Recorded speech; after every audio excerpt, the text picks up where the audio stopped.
And let's do it. And let's welcome to JFA Ventures Food and Travel with your host Raymond and his lovely bride Miss Cindy. Tonight I have got some pork chop, boneless pork chops from Costco's. I buy all my meat from Costco's. I like the selection and I like the variety that I can get. So what I'm going to do tonight is I'm going to take and make these jerk pork chops on the grill. I got the grill fired up at 375. I'm planning on cooking these and getting these to at least 150, trying to shoot for 155. No more than 160 because I don't want them dried out and there's nobody. But I'm going to end up using two jerk seasonings together. I was going to make a seasoning, but we really do like them both. But one is spicy, and it's Badia jerk seasoning that you get, and it's got a little more spice to it, so I'm gonna have to be light-handed with this one. And the one from Rouse's has a little more sweeter, and it's a little bigger flake. So we're gonna have two seasonings. I'm gonna make a mango chutney to go with this with some Malibu.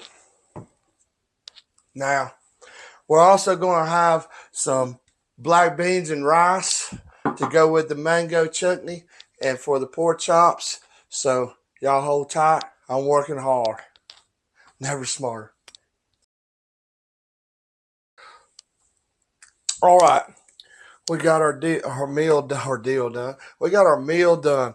And what I've done with my mango chutney is I've added my onions, my red peppers, and we've added cane sugar and a little bit of honey and a little bit of cinnamon to bring this on out, to get this cooked up the way that we liked it.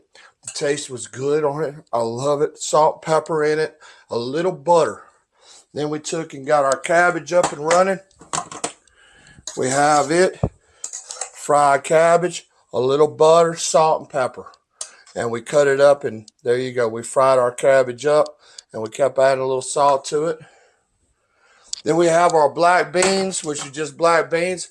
And I went ahead and seasoned when it was done, I went ahead and seasoned my rice with a little bit of the jerk seasoning, salt and pepper, which I started out with salt in the rice, but when it was done, I added a little bit of the jerk seasoning while it was still hot, and there you go. So now let's cut open our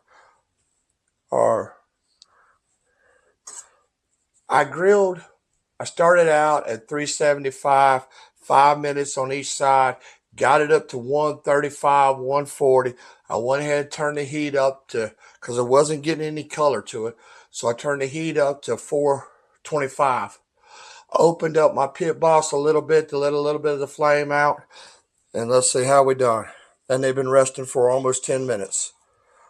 Well,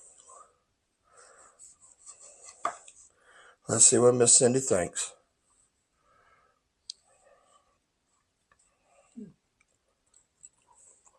That's a perfect top.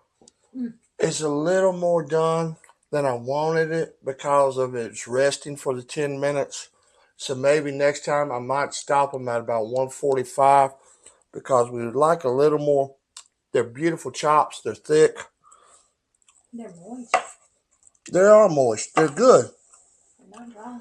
No, they're not. But as a perfectionist, I would maybe stop them at 145 next time.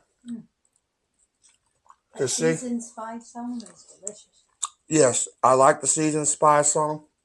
Y'all stay tuned. I'm through working harder. We're going to make our plates. And we're going to make our plates. This is what I got. I took a little bit of sriracha and a little bit of green onions, put over my rice and peppers and my stuff. Now, also, when I was making my mango salsa, I did use a lime zest in it. And I used a bunch of it in it. And to me, lime zest is always a plus, no matter what you make it, pretty much. It's hard to beat it. And this was Miss Cindy's plate. So, y'all have a blessed night. Please like and follow and subscribe. Y'all have a blessed night. We'll see you next time. Well, one of us will. You'll see me next time.